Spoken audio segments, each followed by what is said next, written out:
之後就去到 Part B 嘅部分啦，咁啊承接住 Part A 啦，咁啊題目就叫我哋 evaluate 翻個 definite integrations e(x) 加 e 嘅負 x 次乘 x with respect to x 由 interval-100去到100嘅值係幾多啦？咁啊我哋要識利用翻 Part A 啦，咁啊 Part A 證明嗰個 f(x) 咧就係一個 odd function 嚟嘅，咁所以咧我哋就可以將個 interval 咧咁啊斬翻開。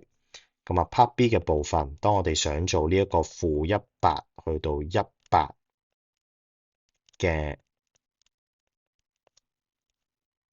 definite integration 嘅時候咧，咁我哋就可以將佢拆翻開做兩 part，由-100去到0，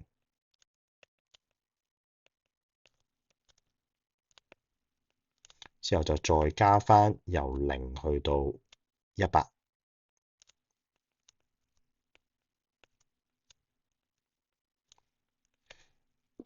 咁啊，由於咧 f(x) 係一個 odd functions 啦，咁即係代表住由-100去到0呢一個 interval 裏面咧，我哋可以將佢寫翻做由0去到100。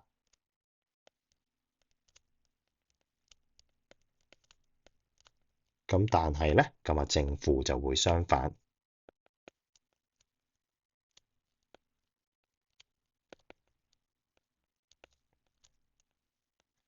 咁之後我哋就再睇翻啦。其實而家咧，我哋都係出現咗0去到100嘅 functions 嘅 integrations，咁但係佢哋正負相反，咁就會互相抵消。咁所以最終嘅答案咧，我哋就會等於0。咁啊完成 Part B 嘅部分。